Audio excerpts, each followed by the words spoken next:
We win Saturday. Might just punch our ticket to the NCAA tournament, regardless of what happens in our conference tournament. Right That'll now. be big too. We ninth in our region, and top 8 make it. And the team that we played Wednesday, I got that spot. I got that spot. that's the hope, But our our conference is one of the best in the nation in D2 because, like I said, top 8 go in the region, and our region consists of like 4 different schools. I mean, 4 different conferences, 3 or 4.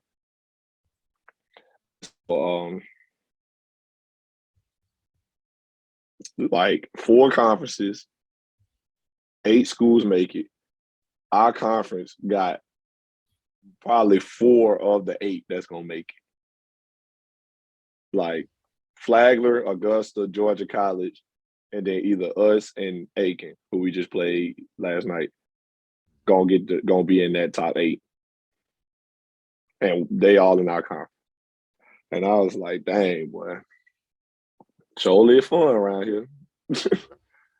Being Y'all here like like being in the West in the league. I was gonna say like the like the ACC back in the day. Yeah, you got to play Duke, then turn around, play North Carolina, then turn around, play Louisville. Yep. Never You had got no break. Virginia. You ain't got no breaks in the ACC, man. Hey, boy. And the We're gonna crazy break it part, in tonight. all of them be ranked too. He'd be like Duke #1, UNC #5, Louisville #8. Like, bro, what is this? That's what I'm saying. Our conference, Augusta in our region, Augusta #1, Flagler #3, no, Flagler #2, Georgia College #5, #8, and then we was #9. Hmm. And after that 9 spot, because us and Aiken was like, because the vote, they got the voting right there. Us and Aiken was close in voting for 8 and 9. And then it was like, after us, it was like everybody else. Like nobody else got a chance. It's like y'all the ones, and then everybody else just like because of voting. So there's nobody else making it besides us and the other schools they had in that running. Like that top 9, all that matters. Like, so it's pretty much over. And then we play Georgia College Saturday. That's why I say if we beat them Saturday, or when we beat them Saturday, we pretty much will have punched our ticket to the NCAA tournament. But I mean, of course, we still making this run a tournament, trying to win our conference tournament. But it'd just be nice to go ahead. Yeah, so we still want that ring, but at the same time, it'd be nice to know, regardless of what happened, we could still go and dance. You feel me? Yeah, I'm ready for that, boy. it's gotta be fun, man. So I'm saying we're gonna be gone, no school for about a couple of days. Especially if we start winning, we get there, win a couple games, get on the road. We might be gone for a week. And they gonna hate me because I ain't doing no work. Not nothing. They just gonna be mad at me. I'm gonna tell my teacher too, straight up. Like, yeah, you give me an extension on this, I'm going to the NCAA tournament. Well, can't you just do it in the hotel? I like to stay locked in, I promise you I'm gonna with something like that. I like to stay locked in, you feel me? It's gonna mess up my shot. It's the rhythm. It's You it know what ain't I'm working. saying? Play the game. The next day we're gonna have to shoot around and film, trying to get ready for the next game. Ain't really no time for all that, you know what I'm saying? Yep. But but be safe, my boy. I'm finish the conversation. But be safe, my boy. Look at you, so crazy. Who you talking? Yeah. You don't have my homework done by midnight. I'm gonna be failing by the time we get back in Columbus. But it's all good. When the season over, I'm gonna lock back in and make sure my grades is good because I ain't gonna lie, I've been slacking in some areas. I mean, I ain't failing, slacking. You on that, bro? So I'm trying to get right though. It's all good. But it's just that time, like, man, I ain't got time for nothing else. I'm stacking that money, I ain't got time for nothing else.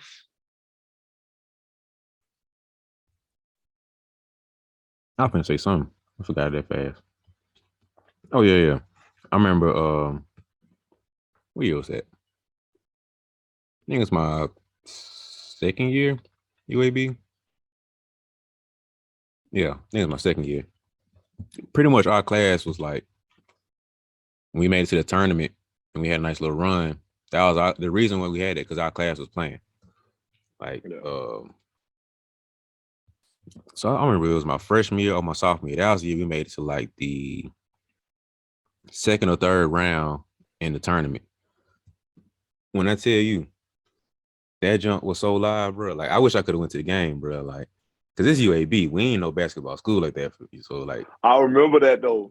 yeah. So it's like the energy was different around the school, man. Like, totally different, bro. And then just that vibe of like, oh, we made a tournament. Oh, we won the first round. Oh, we won this. Oh, okay. Then I got to a point where it was like, oh, we could upset somebody. And it's like, nah, we got kicked out so hard, bro. Like that next round, I think we played like the 8th or 9th seed, and it was like Iowa State. I think we upset them or they beat us. It's one of the two. And it was like, oh snap, we doing some damage. Next thing you know, man, get back out of here, bro. Hey, back to reality.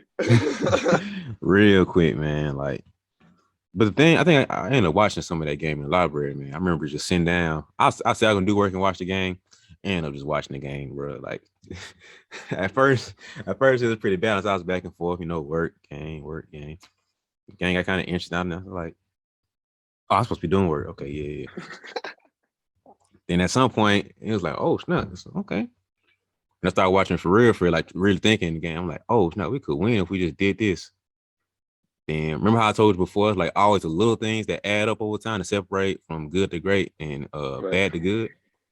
Them little things start adding up real quick, man. Like it'll be a 4-point game, then it'll be a 10-point game, and it'd be like 15, just like snowballed out of control, man. And like it wasn't a bad game, it's just like so many little things added up over time to where it's just like you saw the difference. Like it was an easy separator. Like to the average fan, he'd be like, man, UAB ain't good, man. Like hoops is like it's actually not that bad of a game. It's just like they capitalize They're on making too many mistakes. Yeah, it's too many mistakes, and they just capitalize on it. It's just like, dang, bro, like that one a bad shot. He just missed it, and they got a rebound and went up 3. So it's just too much of that stuff. My coach tells us all the time, the good teams will make you pay for your mistakes. Mm-hmm. Like against bad teams, you can make mistakes because they're gonna make mistakes. But against good teams, they'll make you pay for your mistakes. You take a bad shot, they go down here, bust a 3, they're gonna hurt. Mm-hmm. Turn the ball over. If you have a bad turnover, they gonna go down here and score. Or if you down court and we miss and somebody don't get back on defense, they throwing that outlet. We're gonna be at a disadvantage. Like good teams make you pay for your mistakes. That's why they're good teams. Because every team makes mistakes. It's about who makes the least amount of mistakes and who capitalizes on the other team's mistakes the most or the best. So that's really what it comes down to. But that game exposed it all too, bro. Because they played a team that wasn't. Go ahead. They played a team that wasn't gonna let. They made a mistake. They were gonna capitalize on it right there.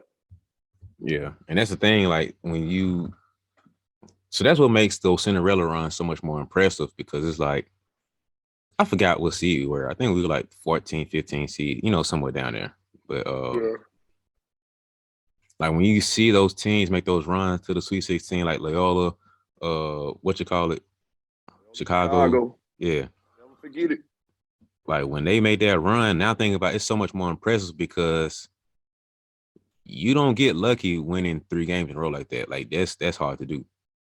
One a game, you can get lucky. 2, maybe. 3, Once you hit Sweet 16, you're officially like a legit team, because you don't get lucky like that against that level of talent. I promise you don't. Like that ain't luck no more. That's skill and good basketball and good coaching. I talk a lot of that to good coaching, because Loyola, Chicago.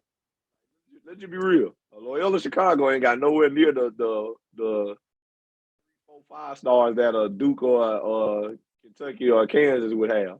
So when they come in, they beat one of them blue bloods. I chalk a lot of that to coaching because you know they really ain't had the talent that them boys got. I mean, the starting lineups might be kind of even, but you know the bench ain't got they ain't got nowhere near the bench that these blue bloods supposed to have, technically. Oh. Or like, on paper. So that's a lot of coaching and that's a lot of determination by them players to come in and not shy away from the moment. Yeah. I think we talked about this before, but coaching is so much more important on the college level than pro. Because like a pro will make up for your mistakes. Like you can be a bad coach and like Frank Vogel, I'm not saying he's a bad coach, but LeBron can make up for a lot of his coaching mistakes. And it's like, you got a bad substitution. Okay, let me outsmart my way through this thing. Or I'm going to just LeBron my way through this thing and just be great. Like, I saw some game. I don't know why in the world he did this, but he had LeBron, Horton Tucker, and Westbrook on the floor at the same time. I'm like, what kind of lineup is this? I don't even remember who the other two were, but that alone was just like, what are you doing? Like, first off, you need to stagger Westbrook and LeBron. It's basically the same player, just different height, almost. So why do you have them on the floor at the same time, period? If you're going to have them with Tucker, you got to at least have the other three be shooters. But you're going to have all three on the floor at the same time. It's like, it's just, I forgot what play it was. Yeah, you was asking for that. Like, and it's like, I saw a couple of plays and it's like, no spacing at all, bro. I'm just like, all three are drivers. Like, LeBron can shoot, capable shooter, but at the end of the day, he wants to drive and get to the goal. So it's like, how are you going to get any buckets with this lineup? Because everybody just got to, all you got to do is pack the paint at that point. Like, Westbrook, damn sure ain't going to shoot him. Tucker, not a shooter. He's trying to slash and get to the goal. So it's like, basically play 2-3 zone against them and you won. Like, I don't get what that was. So in college, you can't afford that because promise you can't. You mess up with something like that, we capitalizing. And we gonna capitalize on top of the capitalization and capitalize on the last one. And now we won by 20 off of that. Like, Boy, I can't tell you, boy, like how many times like one defensive change or we changed defenses one good time, jump out on the other team and make a run and change the whole floor of the game. That happened so many times for us. Like sometimes we'll jump into 1-3-1 and we'll come out of medium or a timeout and my coach say, hey, let's to throw them off, let's go 1-3-1 right here and see what they do. We'll get out the timeout. He'll tell us before we get out, he'll be like, hey, don't show it till they bring the ball up and then jump and get into it. So they don't have time to set their play or whatever. Like you don't want to be in 1-3-1 when they walking the ball up the floor and they see it and be like, oh, they in 1-3-1. So we kind of hang back like we in zone or waiting on our man. We kind of just hang back. And then when they get past our court, we're like, get in it. And then we all get in opposition and stuff. So now the point guard like, all right, what defense is this? What defense is this? Yeah. And then by the time that happens, it's been like a good 12 seconds. Now he's like, all right, they in 1-3-1. Coach, what you want to run? They in 1-3-1. Yeah. Now it's down to about 10 seconds again. Now it's down to about 10 total seconds. It's too late. So now that position pretty much dead as long as we get guard. So that's one stop. Then we come back and be like, all right, so we know what they in, run this. And then we guard right, it don't work. Now it's like, all right, that's two stops. Now we're like, all right, well, that didn't work. Let's go this play. And if that don't work, now the other team like scrambling. The team gets zones, you only got maybe 2-3 plays. Yeah. You got a bunch of man plays, but you only got about 2-3 zone plays. And if you talk through it and we guard it right now, it's like, all right, run it. We just like, hey, run it again. And then we like, they running the same play. Yeah. So it take a minute for that to happen. And it'd be times we do stuff like that and jump out on them. And then we'll go what we call 1-3-1 hot, double team. That means just run and jump and out the 1-3-1 that when they in the corners. In the corners of a half court, the corners down low, we just try to trap them. Then we'll do that, force a turnover real quick, get some quick buckets. Next thing you know, they done went from being a tie game to down 8. Now they got to call timeout. Yeah. Coach got to settle his team down, tell them what to run, tell them what they in. And then we get in the timeout, be like, hey, good job. We'll go 1-3-1 again and see what they do. And then they score, they'll be like, all right, go back to amoeba. Those little stretches of teams not knowing how to react or knowing what to do. That's coaching. Coach like made a defensive adjustment to see if they could counter. They couldn't. We stayed in it, forced them to use one of their timeouts. Now we done went on the run, got the energy in the game, and now we up. But now we up.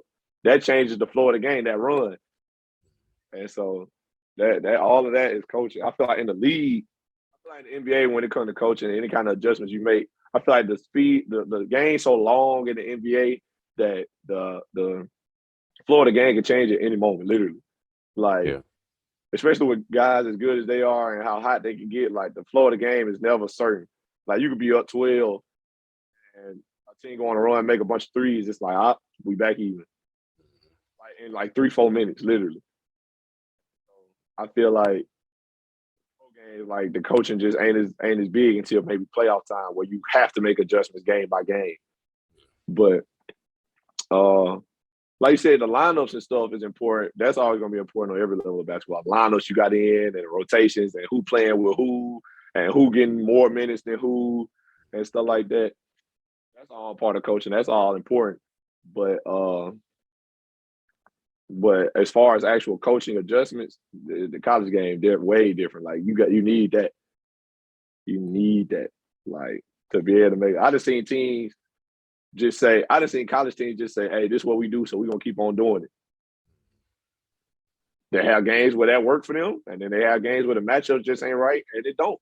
And they live and die with it. Like it's a team in our conference right now that got like a solid stretch 5B that can do a little bit of everything. Or like I ain't gonna say a little bit of everything. He can shoot or he can post, let me say. And then they put 4 guards around them and they kind of play 4 out, 1 in and kind of just work out, just play. They don't really do nothing for them. They kind of just like playing off pure talent. Like they hooping, literally. If you make a shot, they get the ball out quick, they pushing it. Like, hey, you better get back on defense because we run it. Real pickup style basketball, fast pace. And they're running to a team like us that's athletic. They can't really stay in front of us like that because they smaller. They playing guards. They too small. They too unathletic to stay in front of some of the guys we got. So we beating them at their own game, and they never change because this is what we do. And you can see it. Like they'll be getting beat 15, 16. You just made a shot, made it 18. Take it out. They're pushing it like they do not care. Like they hooping. And that's just what they do. They don't make no kind of adjustments. They might change defenses and stuff every now and then to try to slow us down, but that offense is gonna be the same, whether it's working or not. And so they're not very successful in this league right now, just so you know. But that ain't hard to tell. tell. So I'm saying, like, how long that coach gonna be there? You know, no offense to him, that's why he's saying no names, but yeah, it's whatever. I just look at him like, well, as long as we win the game, you know. But I'll be looking at him like, man, is it gonna be like this the whole time? We up 20. Like, y'all still running. I think the coaching with college is like I think coaching in college you can dictate the flow of the game. And I think with the pros you have to be able to what's the word I'm looking for? Like just ride the wave of the flow. You know what I mean? So it's like be able to know how to. So I'm going now. It's like you have to know which way the river's flowing, and be able to like catch it, adjust with it, and go. So like if in college, right? Like you said, so let's go 1-3-1, see what happens. More likely you're gonna see what's happening. Like whatever happens is a good prediction of what's gonna happen. 1 or 2 things will happen. And then usually it works. And if it don't work, okay, cool, you got this. But in college, you can dictate what's going to happen. And pro is like, okay, let's go this. Oh, that didn't work at all. Shoot. Okay, let's sub him in. Oh, that was a terrible choice. Okay, let's go here. Honestly, I think pros is more like just throw it out there and really see. And you have certain stuff. Have to. Yeah, I think certain stuff you have guaranteed lineups. Like you had a death lineup with the Warriors. You know every time that happen, you know some magic gonna happen. You know it. But you don't want to play that too much because the other team will just get comfortable. And then overdoing it. And it's like, okay, now you're giving film away to where it's like, let's study what they're doing, how they do this, how they do that, and you counter it. But in pros, it's like, okay, this player seems hot. I'm going to ride this hand until it goes. Okay, let's throw this spark plug off the bench in and see what he does. Let's throw this guy in. Let's throw this guy in and see what happens. We need defensive shift.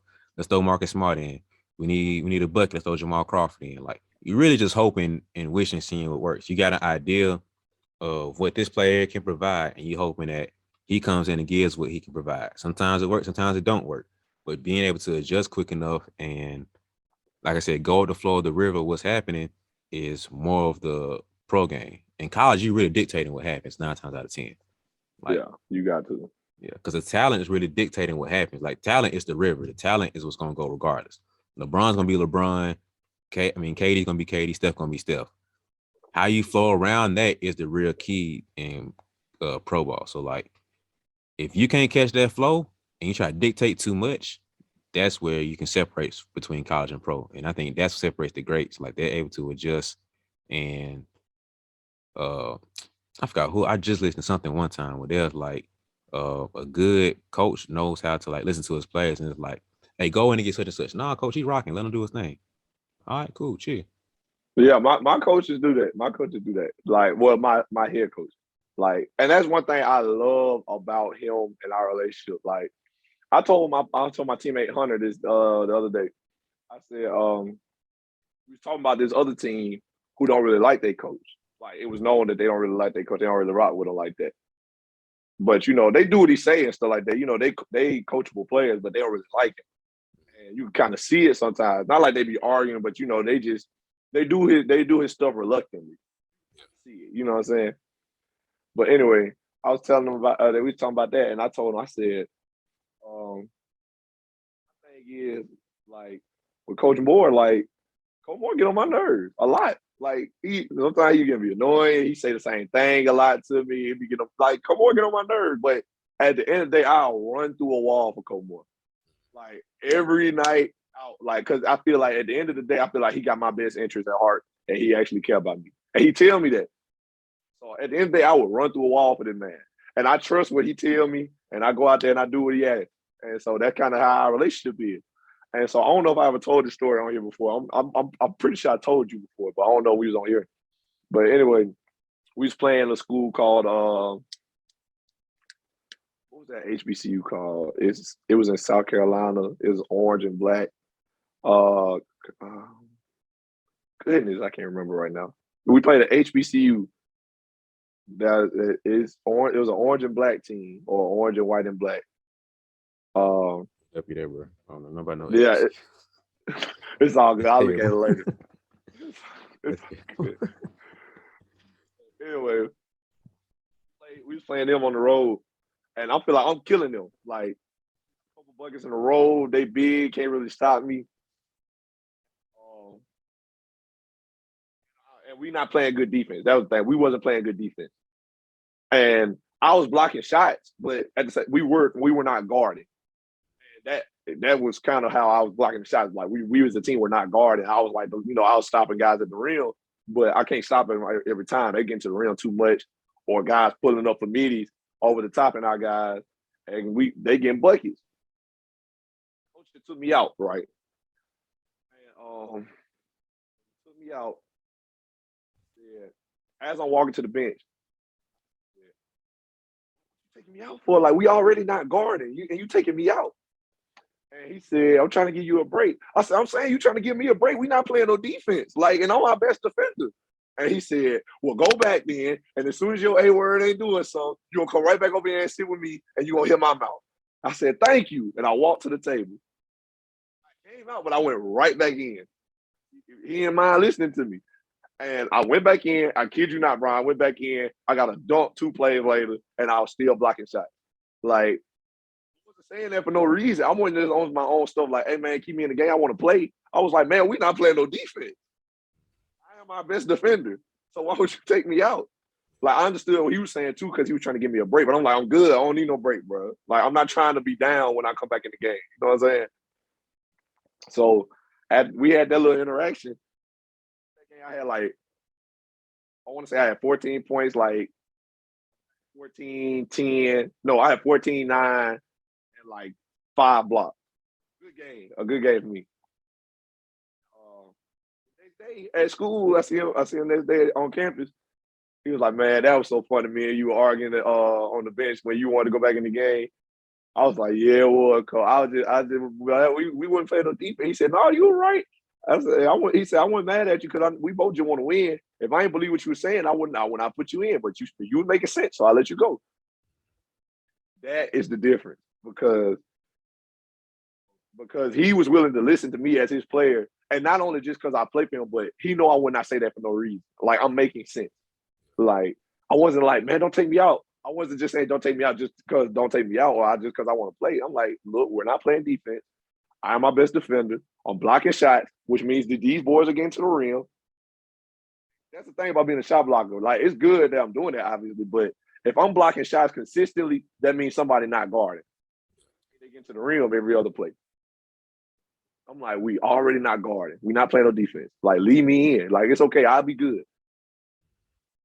I'm not trying to get out, and then next thing I know, they getting a bunch of layups. You seen that happen when I used to be at Belleville. I used to come out the game and dudes was getting layups. That happens here, but this was just one game. I felt like if I came out, it's gonna be like that. You know what I'm saying? But that's the thing, man. As a coach, he was willing to listen to me as his player and know that I wasn't just telling him some BS just to play in the game. He let me rock out, and I ended up having a big game for us, or a big game that night, and we won the game.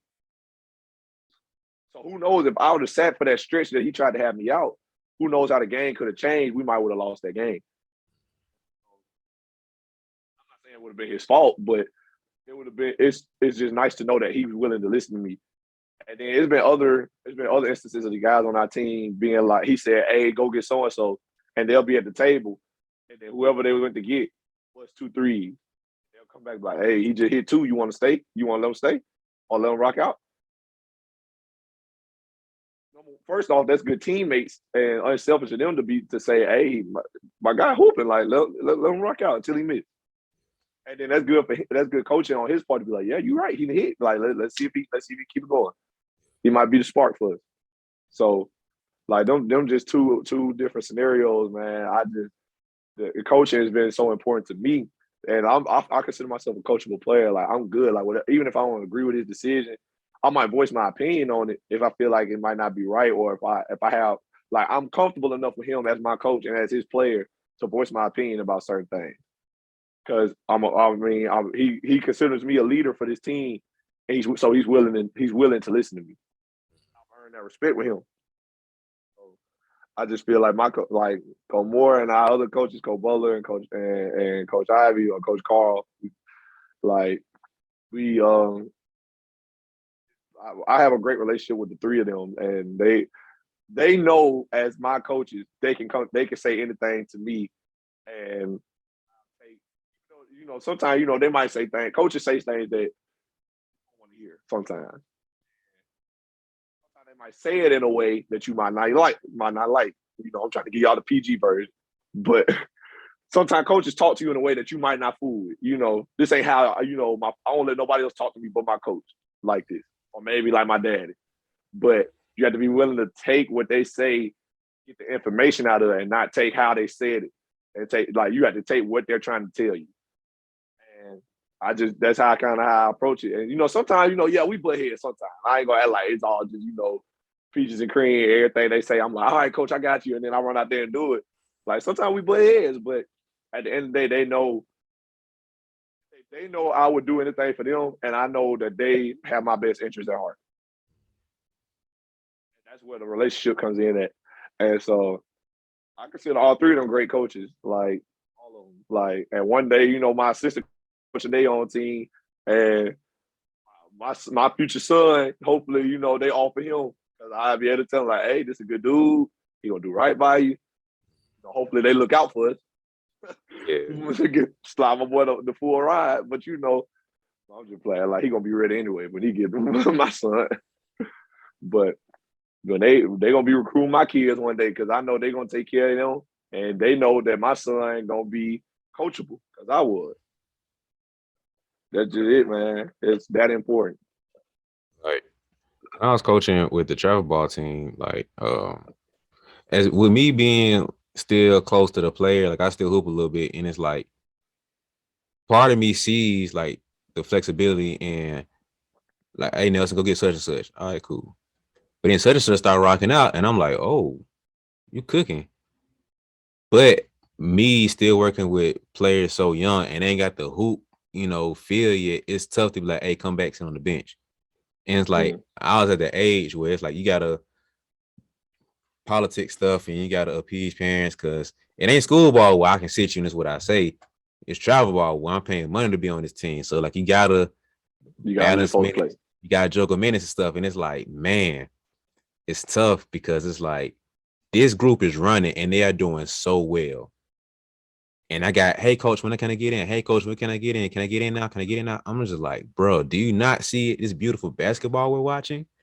That's the thing. They don't care. They They do don't, not care. man. And it's like, if I could just like duct tape their mouth and be like, do you see this? We were tied 18 up. We are up 30 to 18. Why do you need to get in? I can help. Help if they stop working. Like once they stop working, then we can do. If she's tired, Evidently, they don't need no help. she ain't tired. If she ain't hurt, and if we ain't stop doing what we doing, I'm not like I'm going with the flow right now. I'm just going with the flow. Like I said with coaching, whatever flow is happening, I'm just sitting here observing. Like, oh, that's a good game. Oh, that's a good move. Hey, keep doing it. Whatever y'all doing, keep doing. All right, cool. I'm not messing that up, bro. But they don't understand. They don't have the mindset yet to understand. And that's tough in that position. And I feel for some coaches, especially at some levels where you got mama in the ear after the game. Why am my son doing this? Why am my son doing that? And it's like frustrating, bro. So that's one thing that that's why I'm not the biggest fan of coaching. Training, I can just train, bro. Like ain't no minute restrictions, ain't no appeasing parents who's like, why my baby Ain't ain't no doing this? politics. Ain't no politics as far as that go. I'm just like, bro, we training. If he not performing, she not performing, then pay for some more sessions. You got to come back. That's all I can say.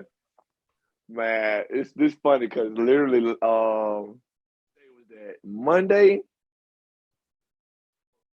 think it was Monday. Yeah, it's funny that we having this conversation right now because story time. Monday, I was in the rec, right? In our rec up here on campus. I'm watching people hoop. Sometimes I just go there and I just watch them hoop like from the window because it's like a window to look down on the court. The court's downstairs. Sometimes I just be watching them hoop, and if I have something to do or maybe I don't feel like leaving campus yet, might have to come back. This is how I waste time. So I'm watching them hoop. I realize they finna start doing it intramural. Like they little intramural teams, like everybody, pick it, like just put teams together and play. D4 And I realized, division. Represent for the D4 division. yeah, man, come on. So they finna get ready to do intramurals. I see them putting on the little penny jerseys and stuff on. My homeboy Drew is finna play. I know he run track. Me and him cool. So I was like, oh, Drew finna play. All right, bet. Like I knew he was playing, but I ain't never seen him hoop. So I'm like, all right, I'm gonna go down there. I'm gonna actually watch him hoop since I got time. I'm gonna go down here. So I get down there, they start playing. Drew hooping, first off. Did not know he was like that. He told me he could hoop. But a lot of folks that said that to me. So, I gotta see it to believe it at this point in my life. Drew hooping. I'm talking about he got a burner on him. And like he getting he his team's best player easily. His teammates, they all, decent, they regular rec hoopers. But he's standing out. He good. And the other team, a bunch of football players playing stupid hard, stupid physical, like running, but none of them very skilled, none of that. But they hooping. They get the halftime score is tied, right? I'm rooting for Drew. I'm rooting for my boy. I'm just kind of chilling though. Uh, Halftime score is tied. So they came down. So now I'm over there by their bench, just standing there where their bench is. And because I was talking to the folks running the clock and stuff. And they sat down. I said, "Hey man, why y'all said Drew more screens? Like he got it going. Like send him a screen. Don't let him just work out and stuff like that." They was like, "Yeah, man, we're trying to tell him." And one dude was like, "Yeah, somebody else, they big or the big dude on their team, I guess I say." He was like, "Yeah, man, somebody else set screens. Like I'm getting tired of just setting screens and stuff like that, bro. Like that joint hurt my body at a certain point." And I was like, "Yeah, man. If I said, okay, if you don't want to set a screen, one of y'all can set screens and just pop out for the three. If they both go with Drew, because they kind of like playing the Drew right now." It's like, yeah. I said, do y'all need help? Like, I can help y'all out if you want me to. Like, I ain't got no problem doing that. It's like, yeah, bro, just kind of tell us what to do, bro. We good. Like, what you see? Like, let's do it. I'm locked in now. It was like, what you see? I'm like, all right, bet, let's do it. I start coaching them up. I was like, y'all want me to coach y'all for real? Because like, if y'all want me to, I will. Like, I ain't got no problem. It was like, yeah, bro, come on, we good. Let's do it. I bet. So it's only, it's only six of them. So one dude on the bench. I don't know, but none but like three people on the team. I only know three of the six people. But I'm just observing them hoops, so I kind of got a feel for what almost everybody can do. And so I'm like, all right, cool. Like, all right, so we go out here, we're gonna start doing this. Y'all start doing this and this and this. And from now on, y'all pack the paint in. These football players cannot shoot. Like they all like kind of just throwing the ball at the rim. Like they cannot shoot like that. So pack it in, contest the shot, and but don't leave the paint till your man touch the ball. Literally. Your man touch the ball, do not leave the paint. And don't be trying to like fade out to nobody. Like make them hit jumpers. They're like, all right, cool. Get out of halftime. One of the football players get a little hot. He hit like 2 threes. I'm like, hey, that's good. We good. Just be solid. Everybody else stay packed in. And then on offense, like they feel for the game a little bad. They ain't really got the spacing and stuff down. So I told them, I said, hey, look. When y'all on the break, I said, anytime y'all go on a fast break, make sure I said y'all two make sure if y'all got everybody running, somebody need to be running corner. So he got a kick out for a three, and he got space for the layup. And so if all y'all run to the rim, it's gonna be too congested because that's what they were doing. Everybody just running to the rim. It's like make sure somebody like have somebody running to the corners so he got kick outs. Whoever got the ball can kick it out, and then so one of y'all run to the rim. So it's spacing. And, all right, cool. But here's the kicker. Dude that was on the bench, right? The sixth man. I said, come here, bro, come here. All around like a real coach. I said, I don't know nobody like that. I said, hey, shoot. Like, can you hit a good three? Can you shoot threes pretty decent? So yeah, bro, I can shoot. I said, I bet I want you to go get him. And when you're on the break, make sure you run to the corners. And when Drew drive, be ready to shoot. Don't be worried about trying to get layups. Try to be open for this three because they kind of packing it in on Drew. So be ready to shoot. But all right, cool. Send Burr into the game. Kid you not, Brian. He did exactly what I told him to do. That like Drew had the ball on a break. He ran to the wing. Drew kicked it back to him. But he put up for the three. Ball. About bad air ball. Like not on some like he just kind of shot it short. I'm talking about this jump went close to the rim. I was like, and his shot was so ugly. I was like, yeah, he cannot shoot. So this man just lied to my face, basically. And I hate that I ain't know that beforehand because if I did, I would have never told him that. But I don't know him. He did airball so bad. I was like, oh my God, this boy just lied to me. And then he shot another one in the corner. He airballed that one too. I said, go get him, bro. I can't watch it. I can't watch it. And then the dude I was gonna send him in for, he was like, no, let him stay, bro. He playing good defense. Like he's been playing the best defense all night. And I was like, yeah, but we're not gonna win the game on defense. These boys not scoring like that either way. We do need some buckets. Drew the only one getting buckets. If it wasn't Drew, it was another guard who could get to the rim and finish pretty good. And then the biggest player on their team, he might clean some up off the glass. That was all our points. I'm like, bro, we need some points. Like, we need scoring. I can't afford for him to be out there airballing. Literally nothing we could do about that. But anyway, no, bro, just let Buddy rock out. I was like, okay. I said, go get him then. Send him in for another dude. Kid you not, bro. We got down to the last 30 seconds of the game, last 20-some seconds. We was down two. I told him to foul. Foul, buddy.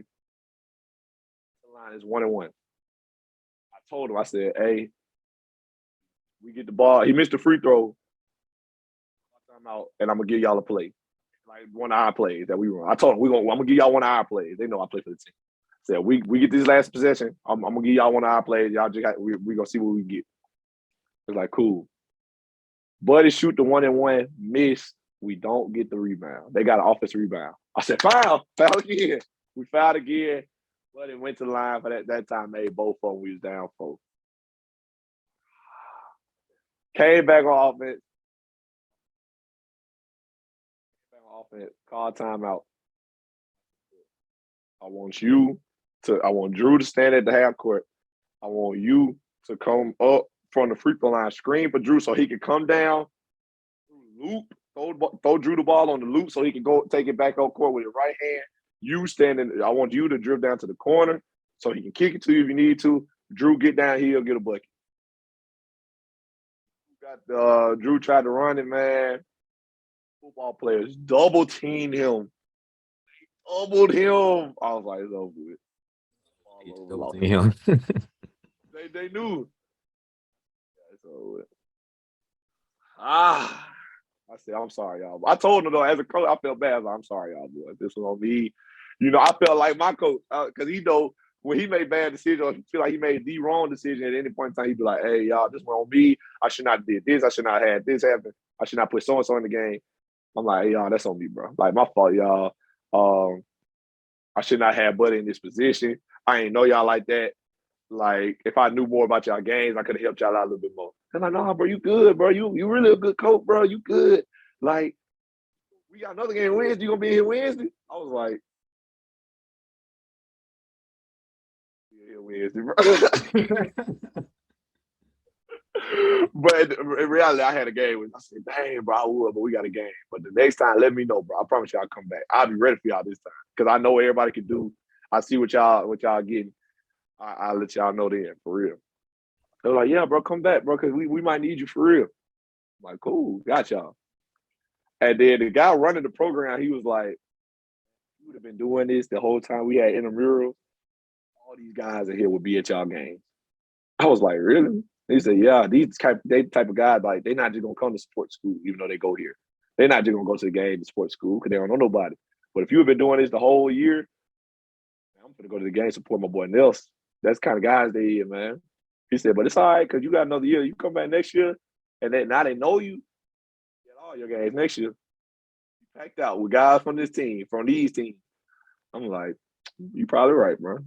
So I feel good. I feel like I did something good. I feel like in a way they felt like part of our team. They knew I was on the team, and I took the time out to like actually coach them and help them. They felt like they was part. They was like D4. They felt like they was part of D2 for once. They like, oh man, we got a coach. He actually telling us what to do, and they making them feel like real basketball players and stuff like that. And made me feel like a real coach. So it was a vice versa thing. We both was vibing. I had a good time. Like, it was one of my first coaching experiences of actually coaching a game. And like, granted, it wasn't like a serious game, but like there was referees, there was a book, there was fouls kept, free throws, all that. And I had to really plan things. And I had timeouts that I could have used. In hindsight, I wish I would have used one and pulled Buddy, but dude told me no. I was like, okay. And there was a point I didn't take Buddy out because he had just came in the game. You know, like you said, they pay to be here. I really got the authority to be like, all right, nah, come on back and sit out the rest of the game. I didn't want to do that neither. But it was just a fun little experience, man. I appreciated them for fooling with me enough to listen. They actually listened. They ain't had to listen to nothing I told them. They could be like, no, bro, like, I'm not doing that. Or they could just be like, man, whatever, and just kept on doing what they want to do. And even when I make subs, like I was like, hey, bro, go get him. And Buddy would come out the game. And I don't know if you ever dealt with some dudes that don't really want to come out in a league that they pay for, but that don't always end with. Like, no, bro, I just came out. I promise you. I promise you. Dudes will hit you with that, man. No, I ain't coming out, bro. I just came out. Get him, bro. He ain't been out yet. Real. They very easily could have been like, man, get Drew. Drew ain't never been out. I was gonna politely tell them, if you want me to take Drew out, you come over here and coach. You make Drew come out. Because I'm gonna quit before I take him out. Boy, we take Drew out, we're gonna be down 20 when he comes back. Like, he gonna tell you, boy. You ever seen that RDC World video where it was like, when your best player asks you to come out the game? RDC World got a video. Maybe I'm trying to send it to you later. They got a video like when your best player asks you to come out. You know, he was supposed to be the coach. He said, Coach, give me for a second. He said, Give me for a second, coach. He said, get you what? Get you what? You need some water? You get you some water? Like, you what you need, bro? I said, no, coach, get me out. I need a break. I said, about, man, you our best player, boy. You better go out there and hoop. What you mean get you out, man? You don't need no break, bro. You better go out there and hoop. I said, coach, I'm tired, man. I've been in the whole game. He said, man, you think it's a reason you've been in the whole game, man? He said, you come out, man. As soon as you take your foot off the court, just like that, we down by 20. He said, as soon as you come out, just like that, we down by 20. Bro, you better go out there and hoop, man. I call timeout for you. Don't worry, I call timeout. That was me. I was like, boy, if you want Drew to come out this game, go on, hey, take my job. You can have it. And I know Drew's such a nice dude, he probably would have sat. I'm like, Drew, if you don't tell these boys you ain't coming out, finna get smacked as soon as you walk on the floor, bro. We ain't gonna have no scoring. I'm trying to tell you, bro, like it was that crazy. But I had fun doing it, man. It was a good little experience. Hopefully I had time to do it again for the boys and like actually, make the right adjustments, give them a little something. You know what I'm saying? But we'll see. All of that, like it showed me, and then that's crazy because it showed me how important coaching is really. Like it was adjustments I could have made, really could have helped that game, could have saved the game. And yeah, did they not get the offensive rebound? Yeah. That's on them as the players. But at the same time, it's like I could have had different guys in. Could have told some certain dudes to be in certain places when we would have been in that position. So I thought about all that after I left. And so it's real cool though. I might one day get into the coaching scene, but for right now I'm trying to be coached for as long as I can. Like as much as I don't say I don't want to do it, but as much as I talk about the difficulties of it, it's really enjoyable, man. Like when it's really built up on the kids. Like if the kids have a good attitude, bro, then it's everything. They ain't really got to be all that good. It's really about the attitude, because like you said before, if I'm complaining about coming out the game in minutes and stuff, then it's just like, oh, bro, I gotta deal with that, and I gotta deal with basketball. It's like, man, I ain't trying to do all that stuff, man. So it's really depending on who you got, like the group of kids you got or players you got. So it's like that makes everything, man. And like when you said about the adjustments of coaching, like that's something that I had to learn really quick because sometimes in my eye, I'm a little too optimistic with the coaching stuff sometimes. And it's like, man, I see what it can work if we just make this adjustment right there. And I hope they can figure it out. And it's like, no, we ain't got time for them to figure out, bro. Like, I'm still in training mode. Like, man, let them kind of figure it out. Let them play and figure it out. But in coaching, it's like, no, figure it out. I'm not Phil Jackson running a triangle with Jordan and Pip. Like, nah, bro. Like, I'm running whatever I can make up real quick with girls who only hooping for like a year or two. So it's like, make this adjustment, bro. Come on, hurt real quick. And it's like that's one thing I struggle with is making quick enough adjustments to where I start out in 2-3, but you see it's not working. Like, man, I see where it can work though. Like if they just do this one thing right there, it can work. But 4 plays later, it still ain't working. All right, B, what's next? What's the next move? Are you gonna sub? Or are you gonna change the play call? What's up? So that's one thing I dealt with my little coaching. But one thing I will say too is like when the end of the game is over, I know for a lot of times with me, I get frustrated with stuff, but I don't get mad at the players. Like I don't think I really got frustrated with the players with is if they weren't hustling. Like I tell all my players, anytime I coach, I got 3 rules, man. We're gonna play hard, we're gonna play smart, and we're gonna play together. If we do them 3 things, I'm guaranteeing we're gonna win, we're gonna close to winning. Anything less than that, I don't see us winning. So play hard, play all you got. Like you gonna dive loose balls, run the floor, hustle, all the little stuff. Play smart means high IQ plays. We ain't taking no dumb shots, all that stuff. Play together mean we ain't being selfish. If somebody rolling, let them cook. If somebody open, pass them the ball. With them 3 things, bro, I don't see how you lose with that. Right. Really. If you consistently pull all 3 of those together, you win in good games. Or at least you're gonna be in good games. It don't matter the talent spread. Like if you play within what you got, playing smart, playing hard, playing together, there's a good chance you can upset any team that steps on the floor with you. So There's a couple times at the end of games where my mind still fixated on them 2 plays we had in the second quarter, them 3 plays we had in the third quarter, and that 1 play we had early in the fourth quarter. But y'all stuck on these free throws and that last turnover we had. I'm like, bro, I didn't see them 10 points we missed early in the game. Either we gave up them 2 points and the other 7 we didn't score on. I'm still thinking about that, but y'all focus on this last 2. So that's one thing with coaching that really got me, because like when I watch games and when I hoop, we all fix out on like what happened most recently. Oh man, they missed some free throws, man. It was 1-1, man. He missed 1 free throw. We could have had the other one. We would have been straight. But I didn't see all the missed free throws we had early in the game, all the easy missed layups we had. I see all that stuff culminating together as a coach. And it's like, as a player, you ain't thinking about that. You in the moment of what the last play was. You probably reading what this specific play you guard been doing. It's like you guard a big, you see what post moves he like to hit. So, he like if he takes 2 dribbles, he gonna spin left. If he take 3, he gonna try to go middle. Little stuff like that you pick up during the game.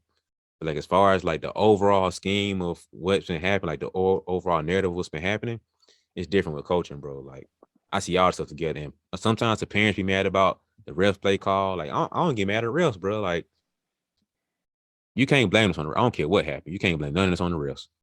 I really could care less about anything that happens, bro. Like I guarantee there was one game where the refs was terrible. Still wasn't mad at them. Because we missed so many layups and free throws that if we took care of that, the rest would have been a non-factor. I was mad about the free throws and missed layups or the bad defense. And it's like, once I got my players to realize that, bro, they ain't say nothing after that. I said some parents were mad too, and I brought that. I ain't calling names out, but I was like, yeah, we missed out on 20 points right there, and we lost by how many? 7? Oh, yeah. Just change this focus here. Man, I'll never forget my senior year, man. We played in a classic in Mississippi. We were the only team from Alabama in the classic. And so we felt like the referees was against us. In both games, we played 2 games. We felt like the referees was against us in both games we played. But in one game,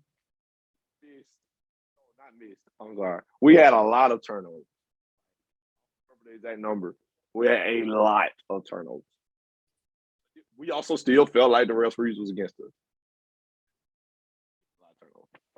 We ended up losing the game by 3, 4.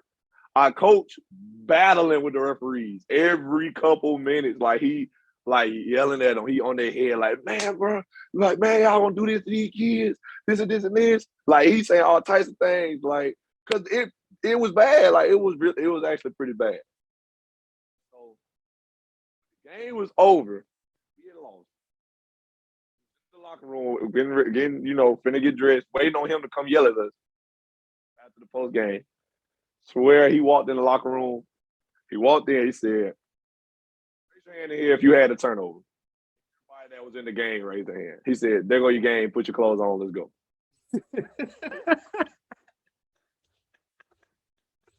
There go your game.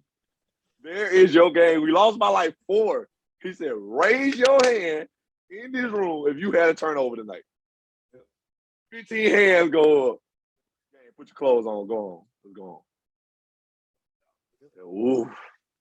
I remember sitting there like, dang. I'm telling you, man, it's different when you coach. Different, bro. He think we mad about the referees and stuff. And he was too for a certain extent. He got to fight for it because we his team. Yeah. But in the back of his mind, he know like, dang, if we start turning the ball over, we might be winning. But man, that was one of my wake up calls in basketball. Like, dang, yeah, the referees is on our case, but we still could have won. We could have won despite all that if we just played the way we know how to play. But it's one of those things. And my last story for the day. This is my last one. My last story for the day.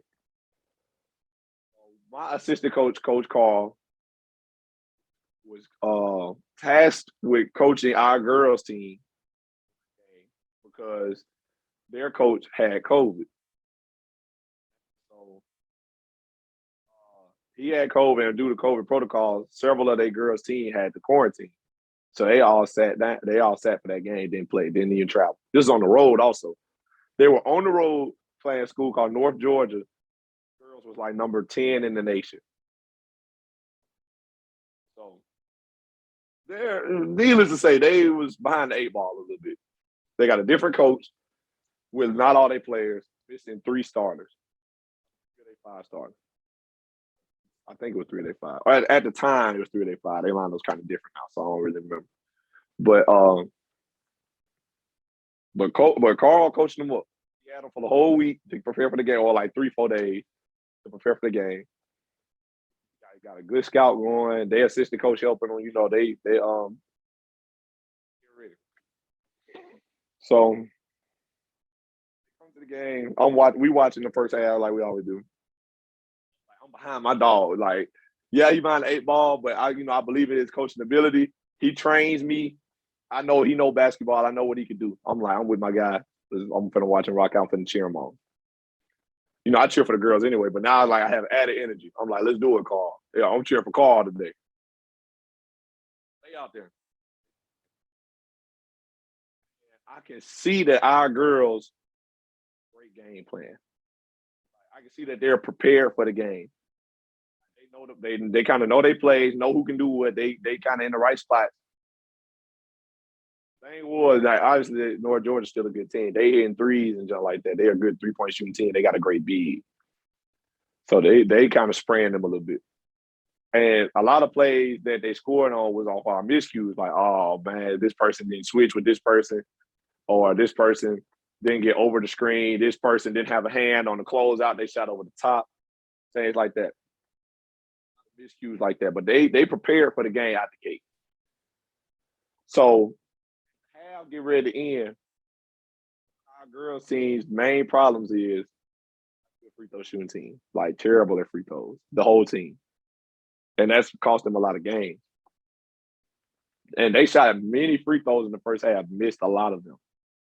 And I threw out a stat for the team while we were sitting there watching, as the second half was getting close to ending. I said, do y'all realize right now at this point in the game, we've missed more free throws than the other team has missed threes? And it ain't for lack of trying to shoot threes. They've got multiple threes. There's more free throws than they have threes. And the other guys on the team look around like, you about right. That's crazy. I said, that's not winning basketball. That's not winning basketball. Like, they're good teams like that. They beating themselves. And Carl going to bat for him. Like, he yelling at the ref. He getting on the ref case about certain things. Like, he going to bat for him. But at the end of the day, he's not making the free throws when they call the fouls. And North Georgia naturally started increasing the lead. And by halftime, it was now about 20. And Carl was walking to the locker room. I'm walking to the locker room. We passed by each other. He said, Nelson, if I had a full team, man, I could win this game. Like, we could win. But these girls, man, I ain't got enough. I was like, I know, Carl. They prepared. Like, you did your thing. Like, I'm telling you, like, you prepared them best you could. And that's all you can really ask for as a coach, to prepare your players to the best of your ability for the game and hope that they execute. That's really all you can do as a coach, and then get in the game and make adjustments as they come. That's all you can do as a coach. Players got to go out there and play at the end of the day. Players got to hit shots, make free throws, make layups. They got to do all that, not turn the ball over. He had them prepared, and I told them that. At the end of the game, they lost by 30. 12 of 31 from the free throw line. Yeah, that's 19 points. So even if they made them 19, they still lose by 20. But the thing about it was, make those free throws in the flow of the game, and there's different energy. You go from being down 4 to the line and miss 2 free throws, they go down here bust 3, now you're down 7. You down here don't score, they go up 9. You go down here get fouled again. Front end of a 1-and-1, don't even get the second free throw. They go down here bust 3, you down 12. Instead of being down 7, if you make both on you down 12. The flow of the game is just completely different because of these miscues and these missed free throws. And so I told him, I said, man, you did the best you could. You had those girls prepared. You should be proud. You be proud of yourself. Like, you did all you could do. Like, if you can't go out there, he did everything short of going out there making the free throws for him. part of coaching. That's like, you can't control all of it. You just prepare them and put them out there into the world like parents. Like my mom, I go out here and steal and sell drugs right now. I go to jail. It ain't my mama's fault. She can do, but my mom and dad prepared me. They taught me better. I go out here and I don't do it. Ain't nothing they can do. But it is. That's how coaching is. Like, man, I prepared them. I gave them a scout. I told them who could do what and what they like to do. I gave them the plays that they run, how we gonna guard it. If they go out here and do it, that's on them. I mean, I can tell them in the middle of the game, like, hey, you got to do this, you got to do that. But all I can do at the end of the day as a coach. And so that's my last little story, man. I got a couple good stories on coaches. I done played for about 7. So I got a couple good stories on coaching. But anything else you want to throw out there? Let me think, man. Like, how you just said you prepare them and just get them out there. That's very similar to training. Like training and coaching ain't too far off. Like, I can't even lie. Like, I still can't. I think about it from time to time. Like, what is the distinct difference between training and coaching? I At one point I had it, but I lost it. So I'm gonna have to like write it down next time I think of it. But that's exactly like training, bro. Like, it's only so much I can do. Like, honestly, sometimes with these kids, it's like you only get them for a certain amount of time for real, because a lot of the people I'm training, they playing 2-3 other sports, or they playing one sport and they got some activity they're part of, like they might be in band or something else going on. They got other stuff going on besides just basketball. I got one girl who she plays volleyball and basketball. That's all she does. And so for the most part, I got her. But even with just basketball, as soon as basketball season over, you got travel basketball picking right behind it.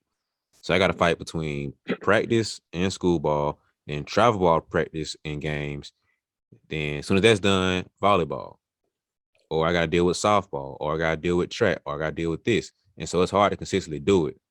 But at the same time, I still have to figure out how to prepare them as best as possible, and then the rest be out of my hands. So it's like now I'm trying to, man, it's always been my ideal situation, but train them for 2 things, to where, one, they can train themselves enough, and B, train them to a point to where they can adapt and change quick enough. Because a lot of times with training, it's too robotic and it's too like, well, B told me to do this, but this ain't happening. So what I do now? And I'm stuck. It's like, nah, bro. Like, I want to train hoopers. I want to train some robots to go out there and just do what I say do with the coach. They like, nah, who? Like, this crossover and work. I tried a double crossover, hit the Tim Hardaway, hit the AI crossover. Be fluid enough to adapt and change to the game rather than just like go by what I said. So I'm learning how to do that more efficiently and more effectively, to where during the session, it's just like, hey, this is what we're doing. I figure it out. I know someone plays guitar, like, just figure it out. Man, what I do here? I don't know. What about this? I don't know. You tell me. Someone get a little annoyed with it, and sometimes I turn up a little bit on defense, and it's just like, nah, this ain't finna work, and this ain't finna work.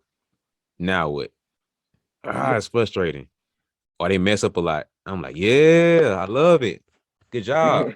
Like, man, play before I messed up. Figure it out. You know what I mean? It's like sometimes they need that, because a lot of times we especially when we was growing up, we had to be perfect. Trainers and coaches let me, oh, don't mess up. You mess up, you got 10 punches. You mess up, you running. I'm like, nah, bro, you finna mess up. If you don't mess up, I'm disappointed. That means you're going too easy. So I'm finna intensify whatever we're doing until you mess up. If you don't mess up enough, that means A, you ain't going hard enough, or I ain't making it hard enough for you. It depends on what we're working on. But for the most part, that's what I do. But preparing them to where when they get to that game, they're prepared. I can't do nothing with you till we get back to the training session. Or I hit you up after the game. We'll talk a little bit, make a little adjustments, and just figure out certain things. But there's only so much you can do as a coach and as a trainer. It's like, I can give you little nuggets and this little stuff here and there, but I be itching sometimes to get back to a training session with some of them. I'm just like, bro, when I finally see what clicks and what we can work on. So now it's like, man, what can we train next? Because I just see what we can grow and develop. And sometimes it's frustrating because it's like, dang, we worked on all this stuff, but I don't even get a chance to use it in the game. Because I got one girl, she is a post, quote unquote, but she does play wing sometimes. And it's like some games she is forced to play post, but we worked on all this wing stuff sometimes. And like she don't get to do none of that. And she strictly had to do this thing. It's like, man, if I known this, we would have trained a little bit better for the post. And it's like, it's a little frustrating sometimes, but it's just me as a trainer having to adjust and go with the flow of it. You know, like I told you before with coaching, it's like at some like college coaching, you create the flow, and then pros, you go with the flow. Me as a trainer, I have to go with the flow, whatever this coach says. So it's a little frustrating sometimes, but overall, man, just going with the flow is like the best part of coaching and training on every level. Because sometimes you'll see certain things and it's like, oh, let's keep doing this. Sometimes you just throw something on the wall, hope it's there. Hey, we ain't never practice no 2-3 zone, or we ain't never practice with 3-2 or 1-3-1. Draw it on the board real quick, see if it can work. If it do, cool. If it don't, hey, I ain't expected to work in it. We ain't practice for it. We'll just throw it out there and see. Sometimes it works, sometimes it don't, but you got to be able to adapt and go with the flow of it. And I think that's probably, we talked about this a little bit before, but I think that's one of the most important things of coaching. Because if this ain't working, what's next? If it is working, ride it till it breaks. So that's kind of how I see it, man. That's very true, man. You got to see what's working until it's broken. Then after that, we adjust, we pivot, keep it going. Yeah. And that main thing, you want to just keep control of the game, keep control of your players, keep everybody on the same page, and guys do their job. But anything else you want to throw out there on our little impromptu conversation on coaching? And that's it for me.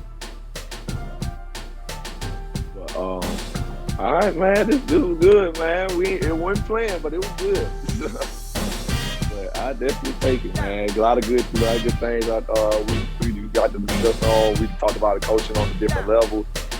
Got to give you guys some insight on our experiences coaching and our experiences being coached, things like that. And I hope y'all got something out of it. I hope y'all appreciate it. Let us know about some of your coaching experiences, what kind of coaches you played for, what kind of guys were they, and what kind of lessons they taught you. That's always important to me, like what kind of lessons did I learn from my coaches. I learned a lot of different things from all my different coaches. I played for 3 different varsity coaches and a JV coach at high school, so technically 4. And then had a coach in middle school, had an AAU coach. Then I played at JUCO for 2 years with my head coach, and I've been here for 2 years with my coaches now. So I done played for a lot of different coaches. One day we might sit down and discuss what all of them taught me or what all of them gave me as a player and as a person.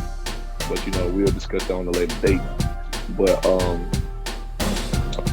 without further ado, man, I appreciate y'all for listening. Be sure to check out Brian on all social medias at BeBall Jones. That's BeBall Jones on Instagram, Facebook, and Twitter. Be sure to follow me on Instagram at Nelson.Haskins and on Twitter at NellyH34. And you just look me up on Facebook at Nelson Haskins. And so, yeah, man, be sure to like, share, and subscribe, and get down in the comments and keep the conversation going.